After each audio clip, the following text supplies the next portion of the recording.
মেয়েদের হজ ফরজ হওয়ার জন্য শর্ত হলো তাদের নিজেদের হজ করতে যা খরচ লাগে সেটার পাশাপাশি সাথে একজন মাহরাম নিয়ে তাকেও হজ করানোর মতো টাকা থাকতে হবে, অর্থাৎ ডাবল টাকা থাকতে হবে, তাহলে মেয়েদের উপরে হজ ফরজ হবে। এখন যদি কারোর ডাবল টাকা না থাকে কিন্তু তার বাবা যাচ্ছেন, ভাই যাচ্ছেন, কোনো মাহরাম যাচ্ছেন, তার সাথে তিনি অ্যাড হয়ে গেলেন, ওকে, তার হজ আদায় হয়ে যাবে, কিন্তু শরীয়ত তার উপর হজ ফরজ করে নাই। হজ ফরজ করেছে তখন যখন তার কাছে দুইজনের হজ করার মতো আর্থিক সঙ্গতি থাকবে। এখন ছেলেদের হজ ফরজ হওয়ার জন্য যদি লাগে কথার কথা এখনকার বাজার অনুযায়ী 7 লাখ টাকা, আর মেয়েদের হজ করতে কত লাগবে? তাহলে শরীয়ত মেয়েদের হজটা তুলনামূলকভাবে ছেলেদের চাইতে অনেক কঠিন করেছে।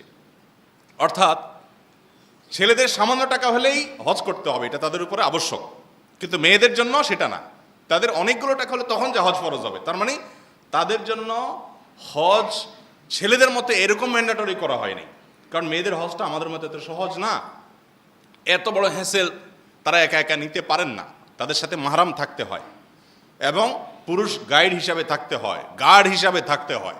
আমরা এর আগে বিভিন্ন সময় বলার চেষ্টা করেছি, মেয়েদের সাথে যে পুরুষদেরকে সফরের দূরত্বে যাওয়ার সময় থাকাটা শরীয়ত আবশ্যক করেছে, এটা হলো মেয়েদের সম্মানার্থে, তাদের নিরাপত্তার জন্য, তাদের গার্ড হিসাবে, সেবক এবং সহযোগী হিসাবে। সফরের দূরত্বে কোনো নারী যখন যাবে তখন তার সাথে একজন পুরুষ মাহরাম থাকতেই হবে, এটা ম্যান্ডেটরি। লা তুসাফিরুল মারআতু ইল্লা মা আযি মাহরামিন, নবী সাল্লাল্লাহু আলাইহি ওয়াসাল্লাম বলেছেন কোন মহিলা সফর করতে পারবে না মাহরাম পুরুষ ছাড়া। কেন? মাহরাম পুরুষ ছাড়া মহিলা সফর করতে পারবে না। তার দূরত্বে, সফরের দূরত্বে যেতে হলে, ধারে কাছে গেলে ভিন্ন কথা, সফরের দূরত্বে যেতে হলে অবশ্যই তার সাথে মাহরাম পুরুষ থাকতে হবে। কেন? এটা কি মহিলাদের উপরে অযাচিত কোনো শর্ত আরোপ করার জন্য?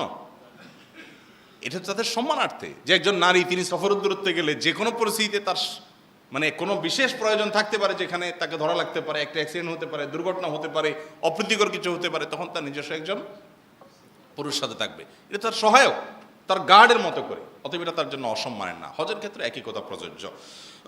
এবং বদলি হজ আমরা অনেকে করায় থাকি। বদলি হজ কে করতে পারে? যে নিজের হজ আগে করে ফেলেছে সে বদলি হজ করতে পারে। আমি আমার নিজের জীবনে হজ করা যে ফরজ, হজ করার মানে শারীরিক সমর্থ আছে, এখন আমি হজ করতে পারি নাই, তাহলে আমি আপনার বদলি হজ করার ক্ষমতা আমার নেই। আমার নিজের হজটা আমি করে ফেলেছি, আলহামদুলিল্লাহ, এবার আমি চাইলে আপনার পক্ষ থেকে বদলি হজ করতে পারবো। অনেকে এটা না বোঝার কারণে দেখা যায় বাবার পক্ষ থেকে বদলি হজ ছেলে করতে গেছে, ছেলে নিজের হজ করে নাই, তাহলে এই বদলি হজ আদায় হবে না। আবার আপনার পক্ষ থেকে বদলি হজ আপনি করাইতে পারবেন, সেটা কখন? যদি ধরুন আপনি হজ করার মতো শারীরিক সক্ষমতা আপনার নাই, আর্থিক সঙ্গতি আছে, টাকা আছে কিন্তু শরীরে ক্ষমতা নাই, যাওয়ার সুযোগ নাই, এত বয়স হয়ে গেছে, তাহলে সেক্ষেত্রে আপনি কি করতে পারবেন? বদলি হজ করাইতে পারবেন। বরং বদলি হজ করাটা আপনার উপর আবশ্যক। টাকা আছে, টাকা ছিল, হজ ফরজ হয়েছে, করেন নাই, এখন অসুস্থ হয়ে গেছেন আর যেতে পারছেন না, তাহলে আপনার উপরে ফরজ এখন টাকা দিয়ে হলো কাউকে দিয়ে হজ করাবেন। আবার মা বাবা দুনিয়া থেকে চলে গেছেন, বৃদ্ধ হয়ে গেছেন, তাদের যার সঙ্গতি নেই, তাদের তরফ থেকে ছেলে হিসেবে বদলি হজ করালেন, এটারও সুযোগ আছে।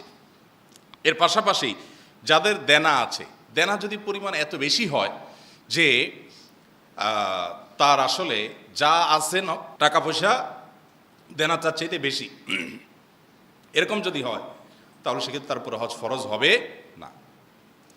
এর পাশাপাশি মৃত ব্যক্তির তরফ থেকে হজ করানো যায়। হজ এমন একটা ইবাদত যে হজ আমরা এটা জীবিতের পক্ষ থেকে যেরকম হয়, মৃত ব্যক্তির তরফ থেকেও হতে পারে, এটা করা যেতে পারে। আর হজ মাবরুর কিভাবে হতে পারে এটা নিয়ে আমরা ইনশাআল্লাহ আরেক জুমা আলোচনা করবো, যেহেতু আজকে আর সময় নেই। কারণ আমরা এবছর যারা যাচ্ছি তো আলহামদুলিল্লাহ, যারা পরবর্তী বছরগুলোতে যাব তাদেরও এগুলো আগে থেকে জানা থাকা দরকার। আমরা বিশেষ করে বাংলাদেশ থেকে যারা হজ করতে যান, তাদের ইন্ডিয়ান হাজি যারা আছে তাদেরও এরকম মিসকিনি আর এরকম মানে দুর্দশাগ্রস্ত হাজি দুনিয়ার অন্য কোনো দেশে হাজিদেরকে দেখা যায় না। এর অন্যতম কারণ হলো হজটা ভালো করে না বুঝে আমরা মানে চট করে টাকা হলে আমরা চলে যাই। তো আমরা ইনশাআল্লাহ পরবর্তীতে হয় আগামী জুমা না কোনো একটা জুমা ইনশাআল্লাহ কিভাবে হজ মাবরুর হতে পারে। আমরা জানি নবী সাল্লাল্লাহু আলাইহি ওয়াসাল্লাম বলেছেন, আল হাজ্জুল মাবরুর লাইসা লাহুল জাযাউ ইল্লাল জান্নাহ, হজ্জে মাবরুরের বিনিময় জান্নাত ছাড়া আর কিছু হতে পারে না। কিভাবে হজ্জে মাবরুর অর্থাৎ এটা ভালো হজ কিভাবে হতে পারে, তার ক্রাইটেরিয়া কি, রূপরেখা কি, আমরা ইনশাআল্লাহ বিস্তারিত বলবো।